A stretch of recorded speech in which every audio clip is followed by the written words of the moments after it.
Hello and welcome to another Classic WoW with Mao Podcast. We've got a great show lined up for you today. We're going to be talking about some of the updates to what's happened with the ZG buff slots and also what's happened with the enchantments. We're going to get an update about what's been going on with the servers, and as always, we'll be talking about our great server of Grobs. But first, how you doing today, Myth? Doing pretty well.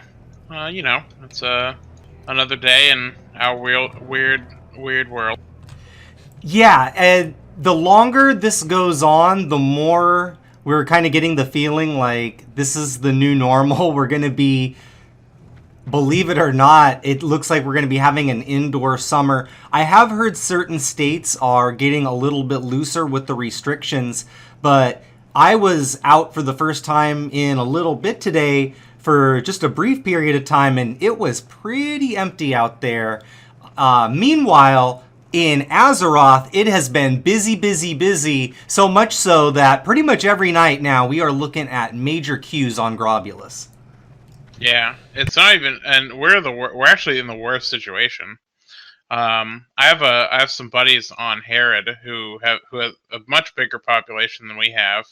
And they said that since they enabled the layering, the queues are just gone. Like, whenever there would be a queue, it just creates a new layer and puts people in that layer.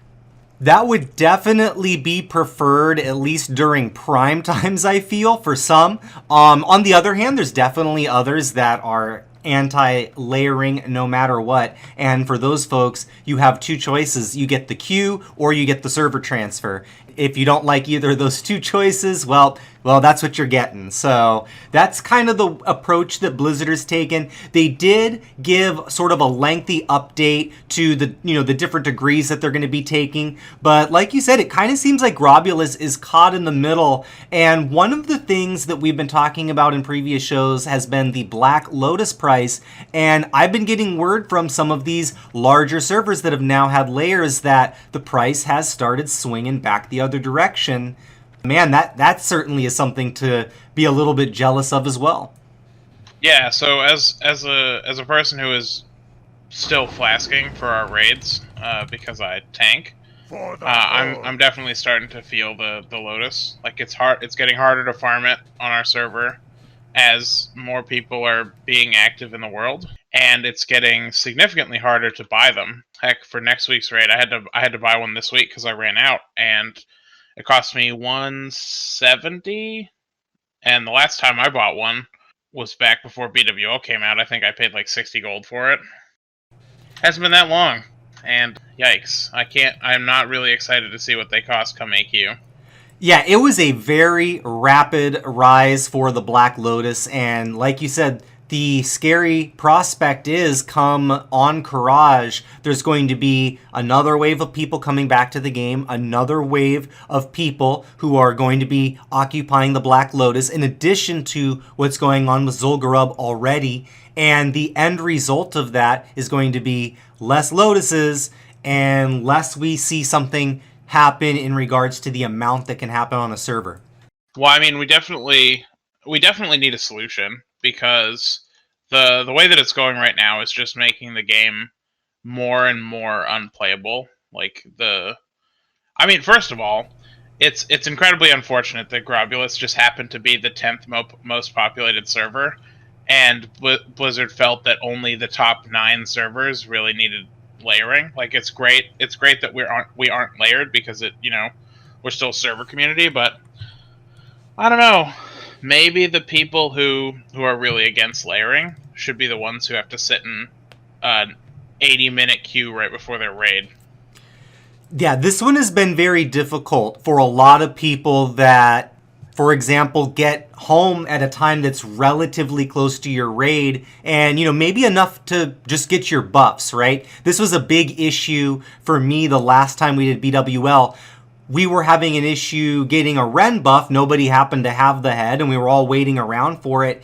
And one of the people that I was trying to notify in our guild that was trying to get it was, just letting me know. It was like, he has a very narrow window to even try and get that. So trying to get it the night before and not being able to get it, and all of these different things are starting to add up into the equation. And when you only have like maybe a hour and a half window to get buffed and everything like that before a raid, and that's now taken up for queue times, that's detrimental to the way you're going to feel about that raid. Well, and for people who are home earlier, not that, everybody's in the same boat, but I'm not really a huge fan of playing alts. So if I have world buffs, I have to just sit online on like my bank character and make sure I don't disconnect.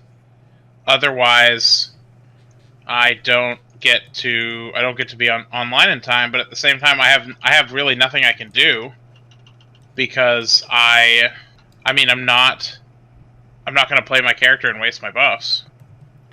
It's like this crappy double-edged sword where like the only thing I can do is make sure I stay online, which is making the queue worse for everybody else. Because I don't want to be online. I'd like to be doing other stuff. But I also don't want to be late to our raids.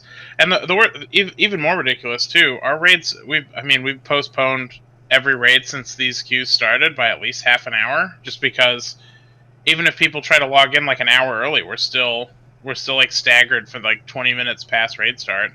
When it's also had things like disconnects right as you're about to get into the game and things like that, really painful. That sometimes isn't even your own fault, right? You got there on time. You were going to be at the raid with enough time to get your buffs and do the whole dance. And you were going to be on time. And then, nope, you have a new 90-minute queue to get to because for whatever reason you couldn't do it in the minute or two that it takes to reserve your spot. And that level of frustration is difficult to predict. And it seems to happen to like 1 out of 40 every week. And it's a different one every time. Yeah, it's pretty frustrating if your power flickers and your internet goes out for a short period of time, and then by the time it's back up, or by the time you've reset your router, you're already back at the end of the line. Like it's definitely a frustrating situation to be in, and it's again what feels even more frustrating about the whole situation is the fact that they solved it on the most populated servers, and just didn't solve it on ours.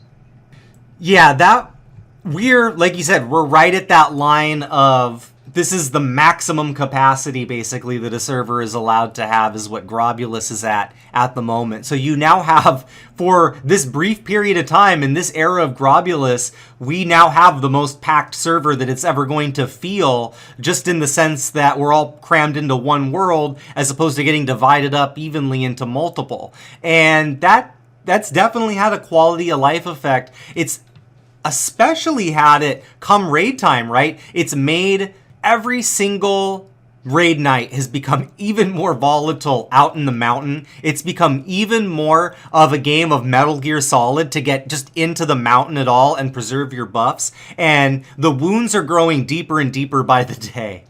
Yeah, the animosity between the two factions seems to be sort of boiling over as well. Like in terms of like, I mean, obviously we weren't really friends before, but the level of like toxic ability purging or like guilds just camping the Zandalar Island, or it's getting sort of ridiculous.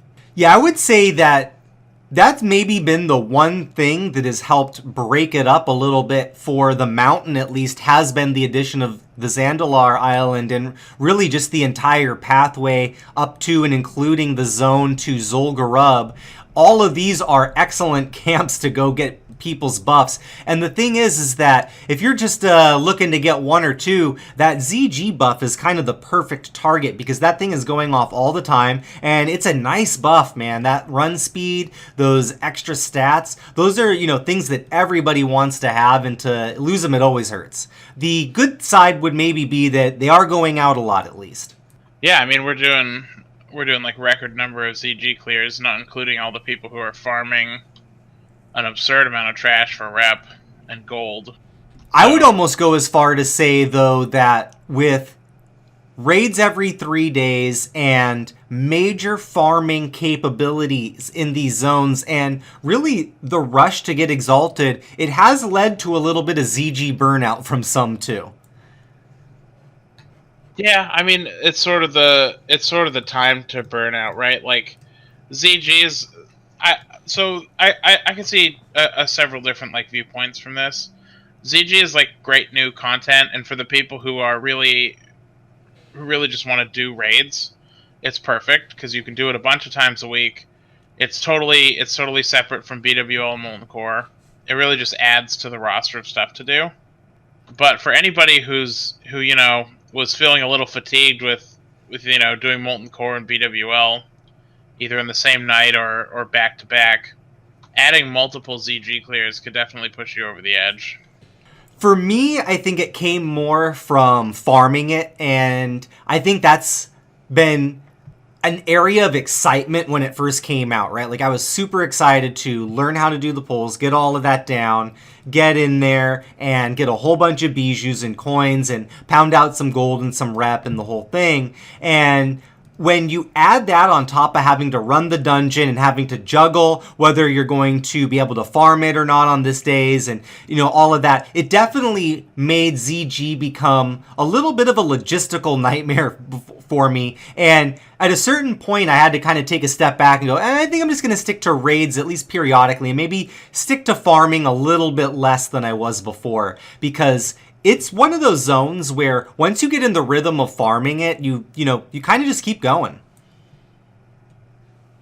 Yeah, and that's not a bad thing, right? We definitely want to get exalted. We want as many people to have all the rep as possible. But at the same time, I mean, now's more than ever a pretty decent time to step back if you need a break. There's obviously not a whole lot going on, so you can't really go outside or anything. But I mean, for the most part, you can still, play some other games. I know a lot of people have been playing the Final Fantasy VII Remake lately. I've definitely been enjoying it myself. And, yeah, I mean, just take time to enjoy some games with either, some different friends or something else. We have plenty of time before AQ40 comes out for everybody to get exalted, and, I mean, you don't want to burn yourself out before, maybe the more fun aspect of Classic is coming. I'm super excited for the last two raid zones. Well, these are going to be action-packed phases from my perspective, right? We get what most players didn't get the opportunity to complete during original vanilla. So it doesn't matter unless you happen to be one of the people that did get to clear through all the way through both dungeons. You're going to have a hard time finding groups of people that haven't cleared everything unless it was on a private server. That's not necessarily the entire population of Classic, and it's going to be 2 phases back to back where we're going to be challenged as raiders. With that being said, I would completely agree with Myth. Gear up for this, because this is kind of the unfinished business that I feel a lot of people still feel about Classic. And, I know me especially, I would love that extra opportunity at Nax. I have unfinished business. So we're going to see what happens, once those hit. But I'm excited for them. And those are what really, those long goals in the distance that I think a lot of us had when it came to WoW Classic. Yeah, I mean, the single boss that I regret not killing the most was Cthulhu back in the day. I mean, I never killed Kel'Thuzad either, but Nax was different. I don't know. I was a lot younger when it came out, and I don't know. It just seemed like a different raid zone. It was less accessible. When it came out, we already knew Burning Crusade was coming out, and it was just around the corner. So a lot of people in the guild that I was in weren't even particularly interested in doing it, compared to like, oh, we're just gonna out-level this gear in like a couple of weeks. So I'm certainly interested in it, but like Cthulhu is the crowning achievement here for me. Yeah, that's really what separated me from being able to finish AQ40, and man, we were so close so many times. So just knowing how high powered the guilds are now these days, just being able to go in with this level of player, it has me very excited, and I anticipate we're gonna have to learn a few things. For me, I got to experience about a third of Nax, and we fell victim to exactly the same thing that you had just mentioned, which is people knew that the Burning Crusade was around the corner. We were getting less and less people who were interested in wiping in Nax and learning that when there was going to be new content right around the corner, and that was that. In that regard, Nax is going to have an interesting place to me because it's going to have to hold the test of time, right? Was it as difficult as we remember, or are we going to breeze through it the way some of us have through some of the other dungeons? And I think it's going to be a little bit of both. Certainly people that have done it on private servers are going to have a different experience, but I do feel like Nax is going to challenge the raiders in World of Warcraft Classic more than any of the other challenges they've faced yet. Yeah, for sure. So I definitely see Nax as being like the pinnacle of what we're doing here in terms of what's actually going to be challenging. Because, I mean, if there's one thing we can say, at least to Blizzard's benefit, is every raid tier, especially in Classic, they seem to learn more about their game. Not only in gearing, especially because if you look at the gearing of the Nax sets, all of them are incredible. Right? Like, sure, it sucks that there's no, like, DPS warrior set, but statistically, all of the stats on all of the sets are awesome. Like, every class is just, like, absolutely ecstatic to be slapping on their tier 3. Yeah, and this was at a time in Blizzard's history where I want to say this was right around Blackwing Lair when the item designer position opened up, something that I myself applied for and did not even make it to further rounds other than the initial handing them an application. However, somebody that I did happen to know at Blizzard and was a relatively well-known raider at the time, Indalamar, did get the job, and he would go on to design items for WoW for many, many years among, other jobs. And he was one of, in my opinion, one of the most fascinating people to talk to at Blizzard because he was understanding the game on levels that most people weren't at the time. And to hear his theories about how and why things worked and all of that, during breaks and everything was incredible. But then get to see the execution of some of those things that he was saying through his work as an item designer was what really astounded me. And it's kind of that same area where you see that shift in focus on the type of items that raiders wanted to use. I'm not really sure how we've never talked about this before, that when you were working at Blizzard, that you knew Indalamar, because I'm kind of like a low-key Indalamar fan.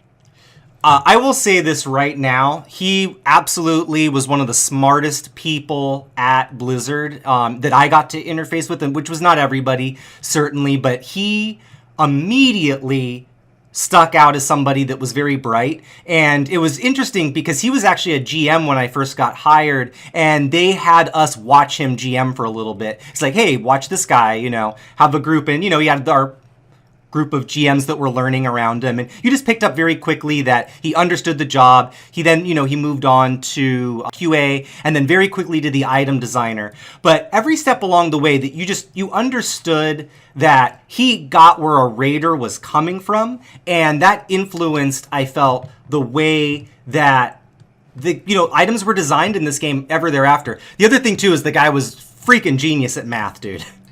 Oh yeah, so the first time I'd ever heard of him was actually like early in when I first started leveling a character in WoW. There was a video that got posted back in like the first days of YouTube. We're talking like 2005, 2006. I mean, YouTube had obviously been around for a little bit at that point, but like no one really made WoW videos yet. and he posted a video of himself on beta. He was an orc warrior with the axe from General Angerforge.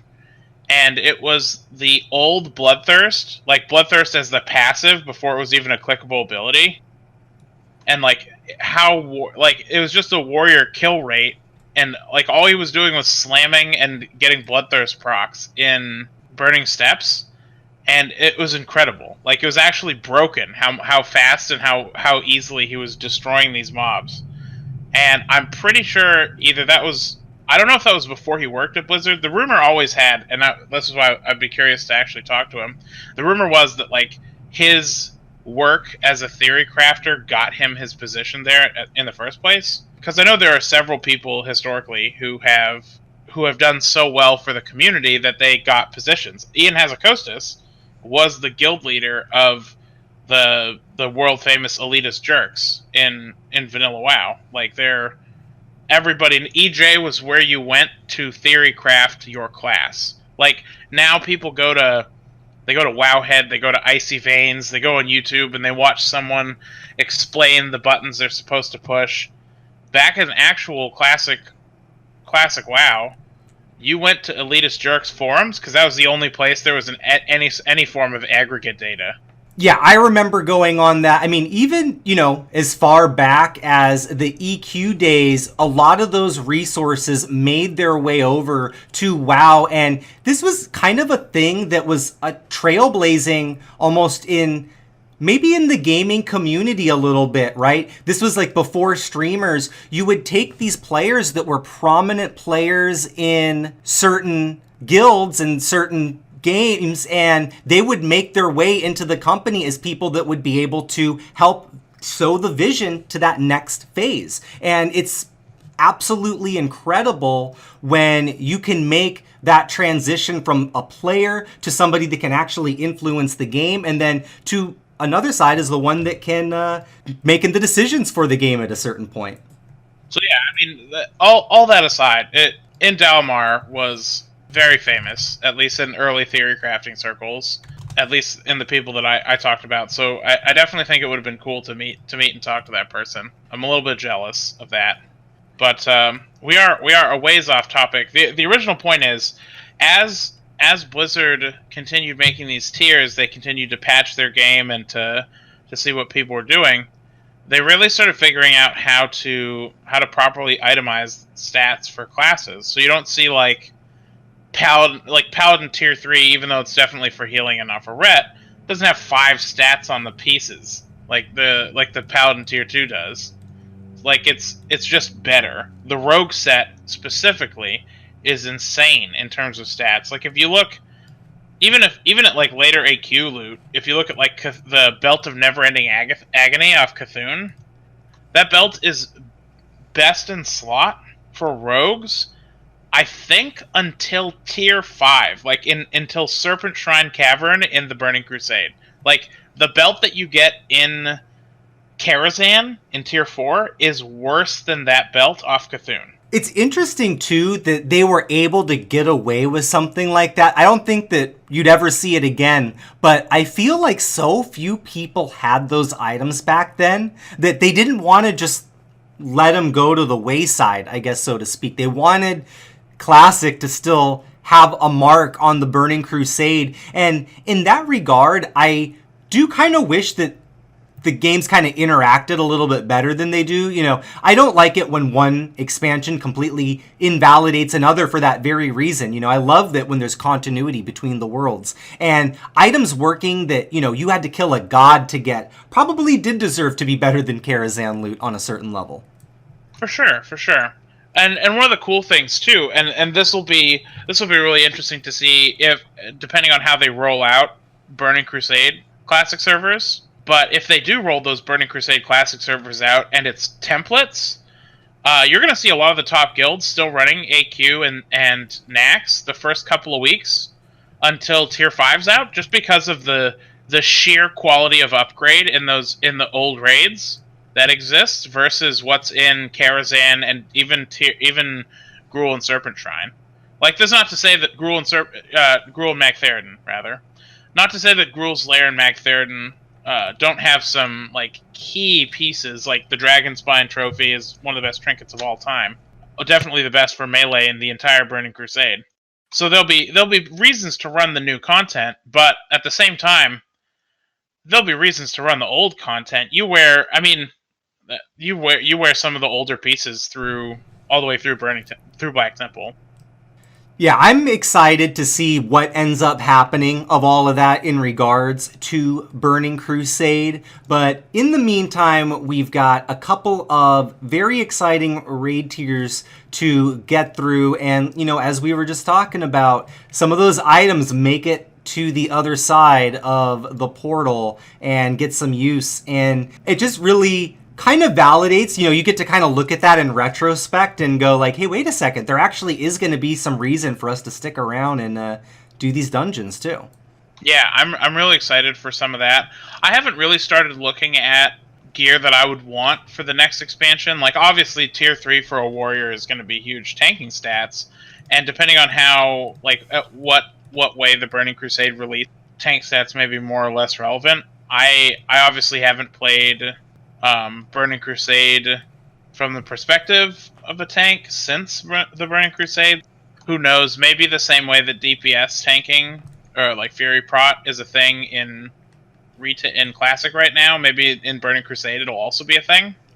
And if that's the case, the whole gearing paradigm might just be way different than I remember it. Because I tanked up through tier 5. Like I think the last boss I tanked was like Solarian. I never tanked Kael'thas. By the time our guild got to Kael'thas, I had to main switch to a Resto Shaman, and because we had another tank anyway. But in all of the tanking that I did there, it was still the same old paradigm and like mentality from original Classic, where you were like a bulky, bad damage hit point soak, as opposed to like pump the damage so everybody else can pump the damage.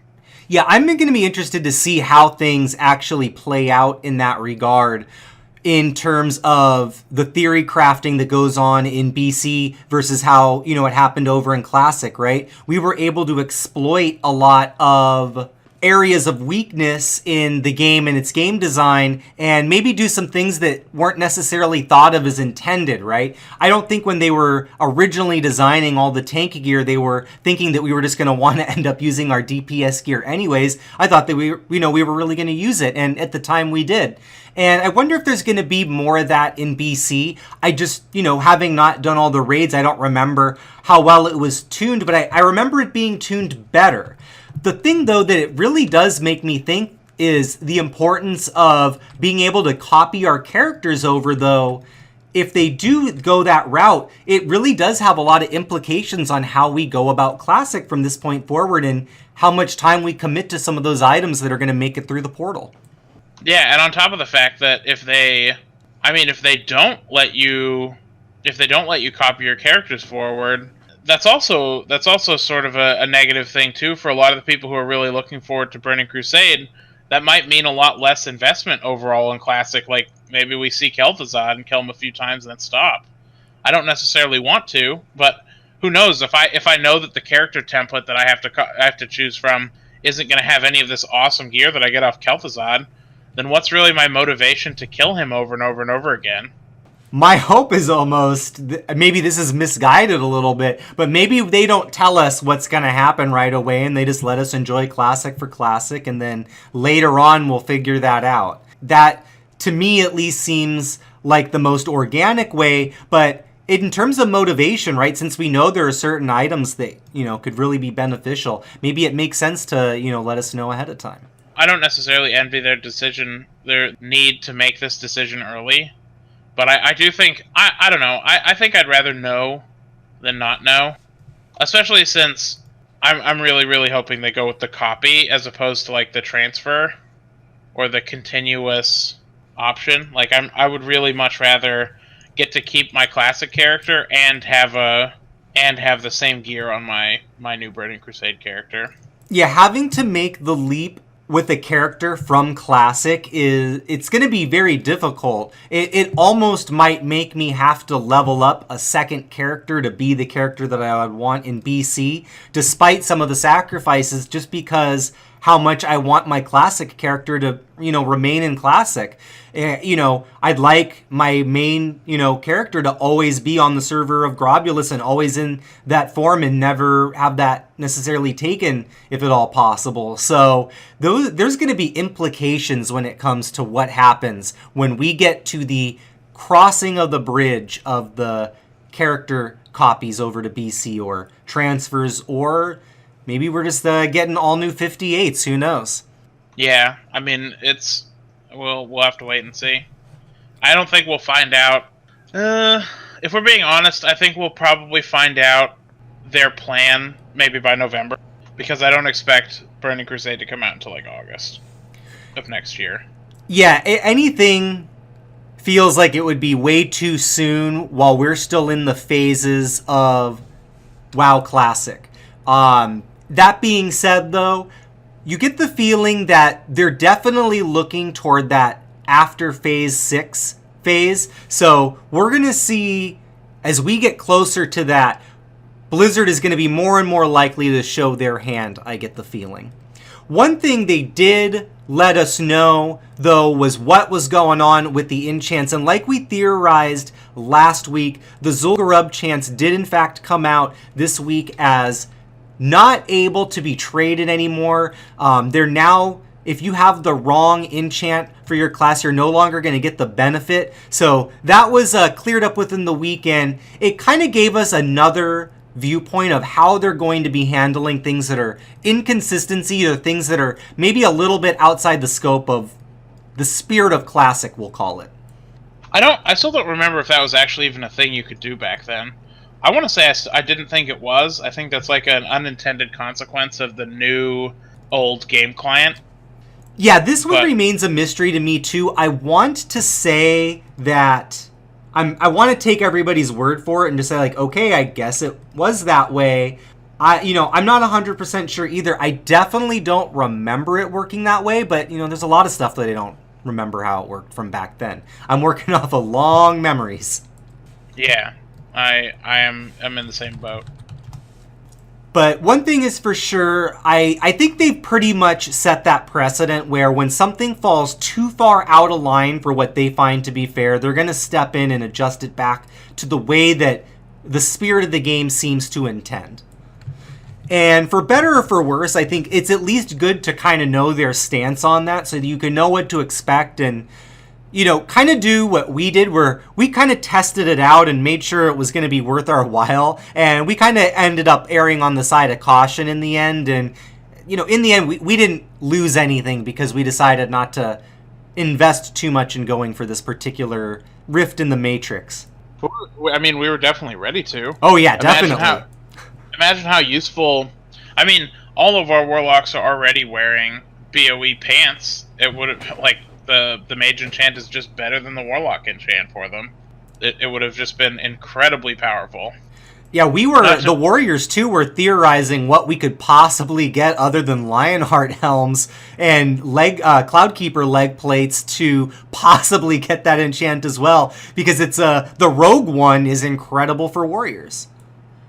Yeah, the hunter one's useful too, the 24 AP and a hit, although we are pretty like over hit cap for most of our setups. Yeah, the thing too is like it's without even trying at this point too. Like shedding hit is getting difficult because the pieces that have it are like good pieces.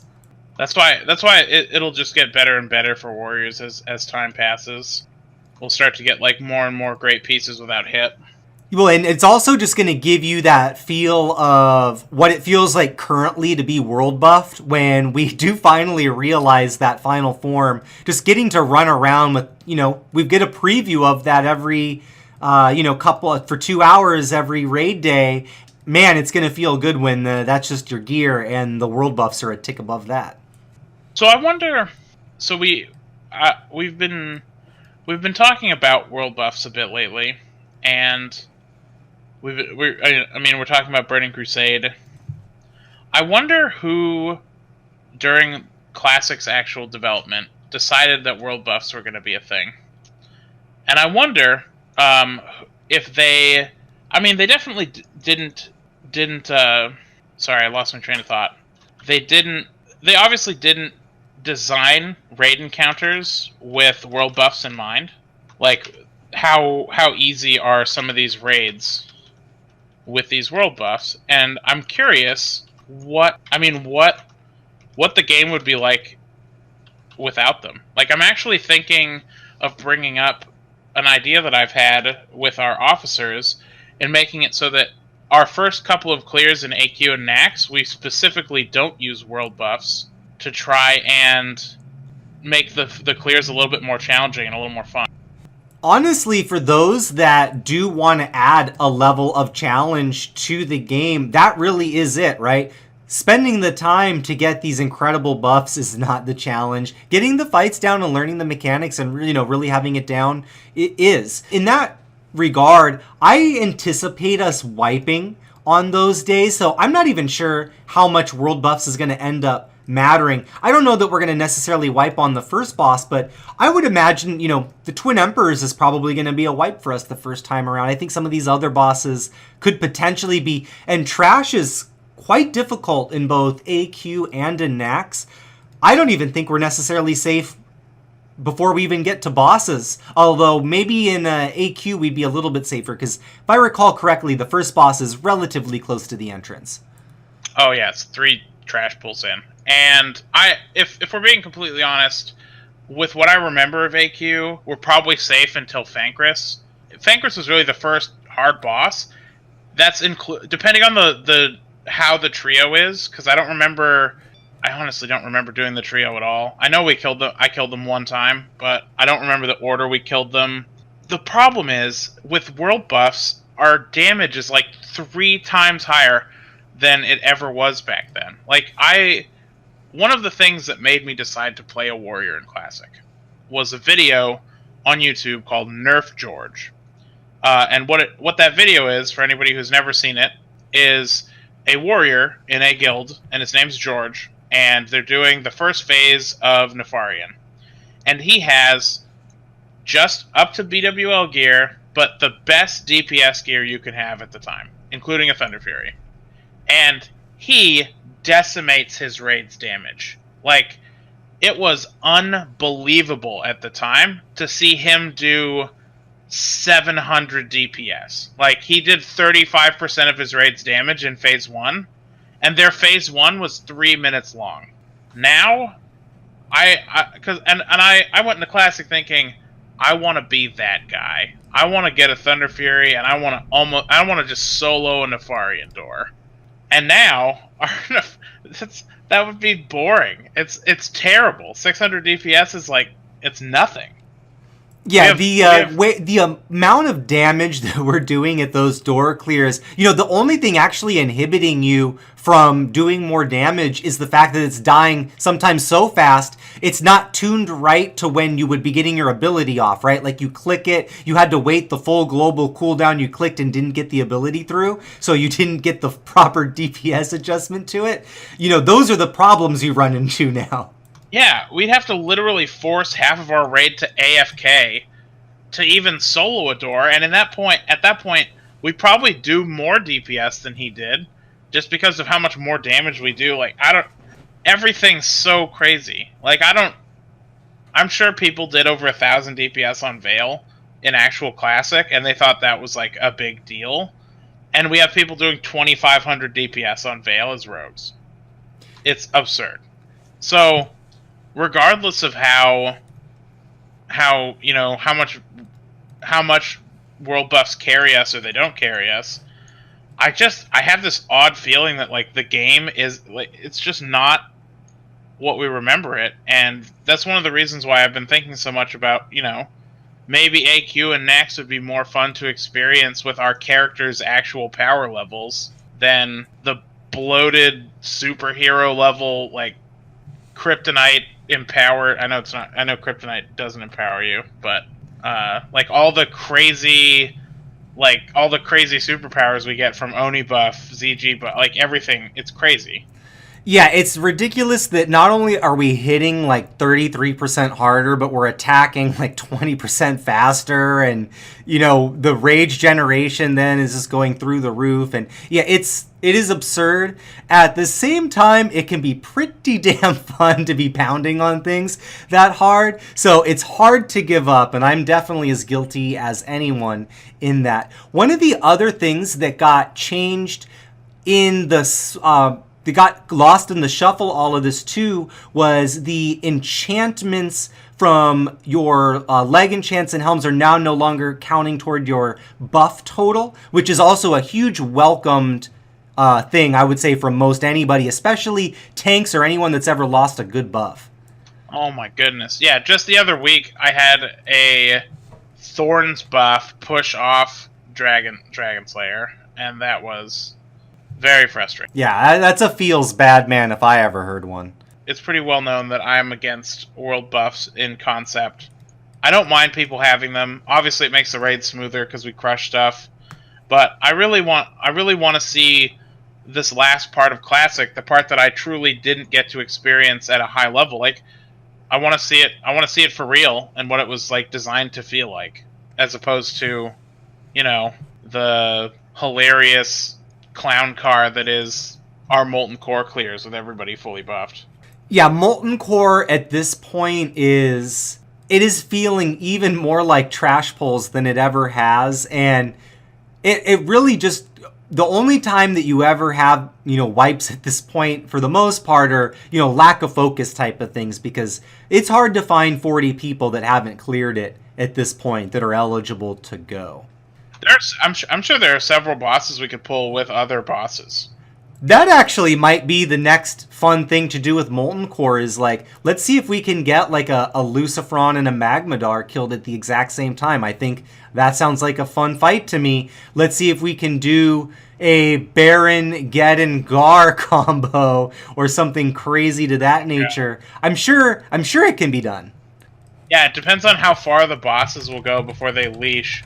We don't want to get banned. I remember, I think there's a pretty famous, original, when Molten Core first came out, there was an EQ guild. I want to say it was called Fires of Heaven. It was, a very famous EQ guild. I remember Fires of Heaven. Actually, another eventual developer for World of Warcraft was their guild leader, Furor. Furor. Yeah, I mean, Furor's Compendium of Dragon Slaying. Exactly. All the developers have items that eventually get named after them.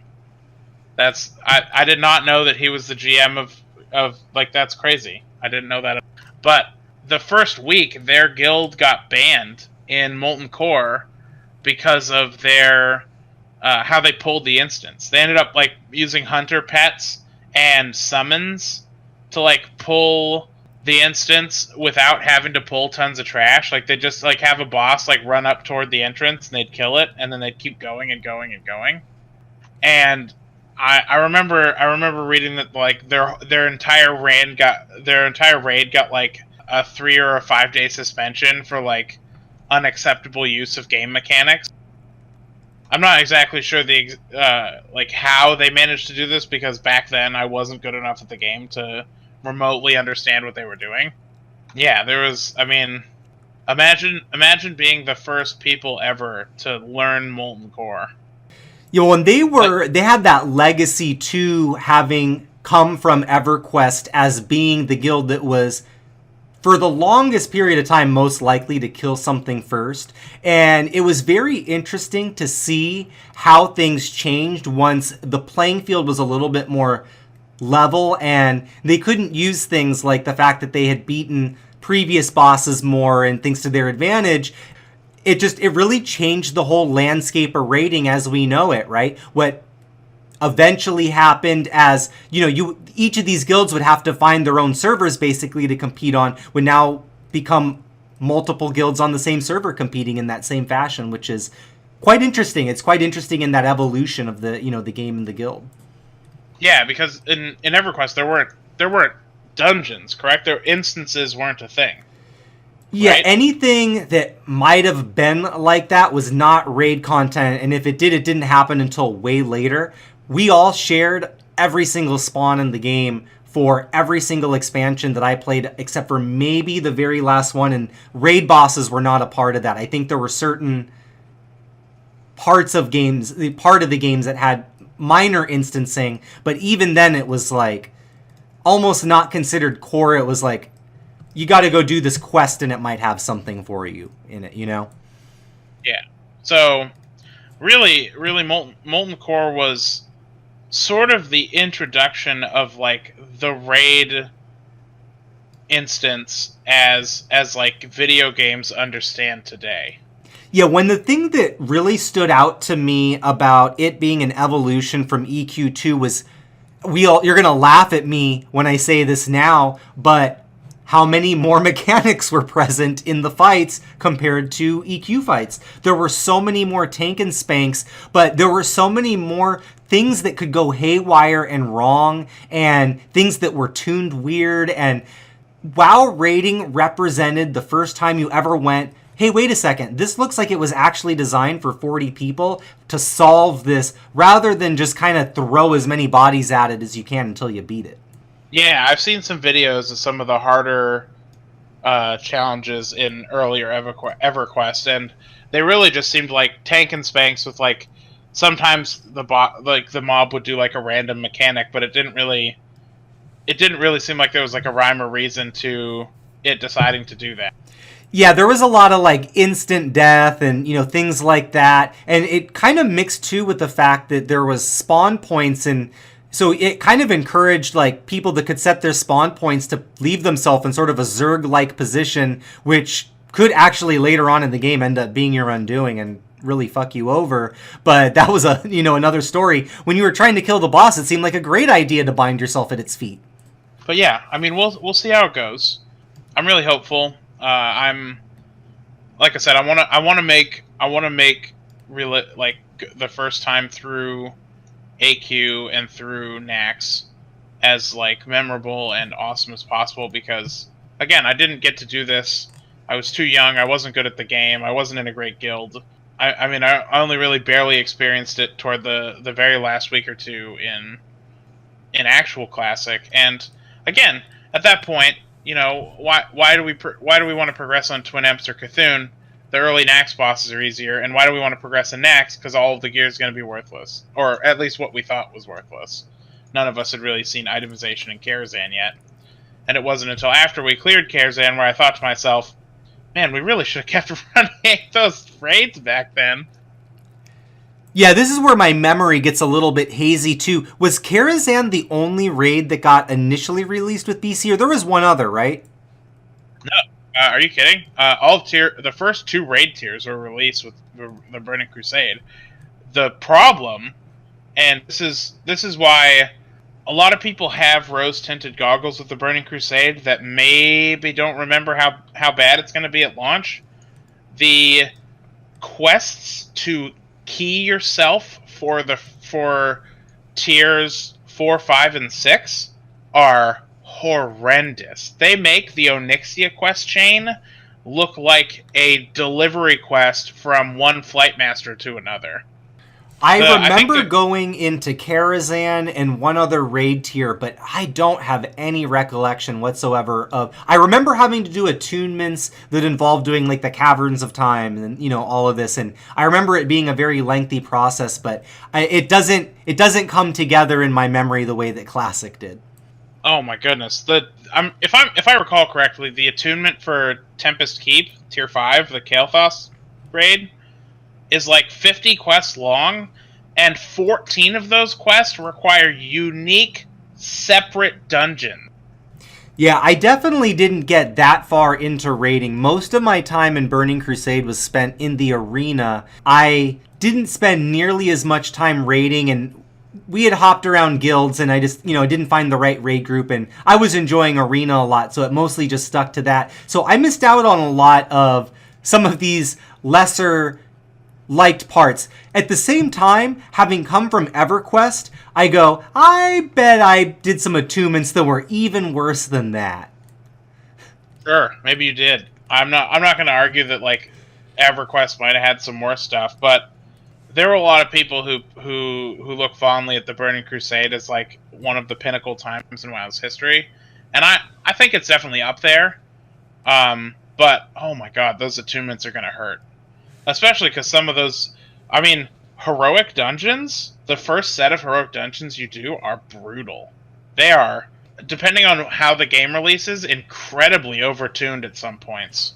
Yeah, I remember having some issues with the more difficult dungeons, my first kind of run through. What I also remember too, though, is I missed that initial wave of when the game first launched. I think I started like maybe a month after that. So I was kind of with the catch-up crew too, which also sort of hurt because you either got in groups where people already knew everything and they didn't really want to mess with people that were still learning things, or you got into the group with people that were all learning things and then you just wiped a lot, and that wasn't really all that fun. So it kind of shaped the way BC played out for me in a lot of ways, and it definitely kind of led me to that realization that, yeah, if I'm going to play an MMO, I got to get in on the ground floor. Yeah, I remember specifically, so I leveled my warrior to main tank for our guild, and I had like almost full awesome blue gear right when we finished doing normal dungeons at max level. I'm riding high as like one of the better geared tanks on our server, and we started doing these quest chains to key ourselves, me and the other 4 officers of our guild. It was a rogue, a paladin, a priest, and a warlock, and a warrior. That was our 5-man. And we got into Shadow Labs, the Shadow Labyrinth in Alkendon, and there was an elite type of mob that there were a few of them padding around that it just had an ability that one-shot me. Like, I couldn't predict when it was going to do it. It just, sometimes it would just one-shot me. And, like, we just had to get used to that happening because these mobs are just way overtuned. Yeah, this is going to be a eye-opener, I feel, for some of the people that were maybe a little bit disappointed with the challenge of Classic. When we do hit the BC era, there's definitely going to be a jump up in tuned difficulty by quite a bit, and maybe what you would even say is the first step toward what modern raiding has become from Classic. Yeah, some of the stuff in some of those 5-mans was like unrelenting. So it'll be, I'm very interested to see, again, from the perspective of someone who knows how to play the game now, how I take to these. I'm sure that obviously they'll be easier than I remember. They'll be like easier than I remember them being, even though I remember them being hard. Like how my skill basically goes across. Like, I expect I'll have an easier time than I had back then, even though I recognize their challenge. But, we'll see. Yeah, I'm interested to go through it again, just for the sense that I want to remember the parts that, I remember. There's parts in BC that I love, and there's also going to be quite a bit of parts that I haven't seen yet. So that's going to be fascinating. We've got some incredible events coming up on the server of Grobulus. One of those is the Festival of Peace. If you haven't heard it already, we interviewed Okwaho for that last episode. Do check that out because he has a lot to say about the event. But that is the first week of May, I believe 2nd and 3rd. So the Festival of Peace in Thunderbluff, 2-day event, it's coming. One other thing that I thought was sort of interesting to mention, due to recent corrupted blood pandemic, business has been slowed for Soupy's Soup Emporium, so he is now doing spelunking guides through Dead Mines. So if you're looking for a little roleplay action through the Dead Mines, hit up Soupy. He's got some spelunking going on in Dead Mines. Dead Mines, the best instance. That's really the first intro to dungeons that you're going to get in World of Warcraft. And we just talked about how incredible it was to go from, myself when I went from EQ rating to WoW rating. EQ dungeons to WoW dungeons was an equally incredible part.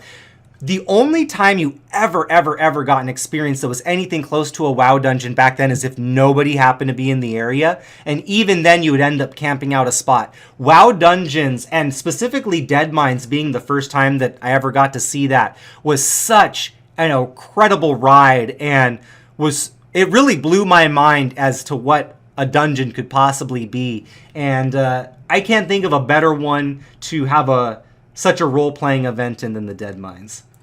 I mean, it was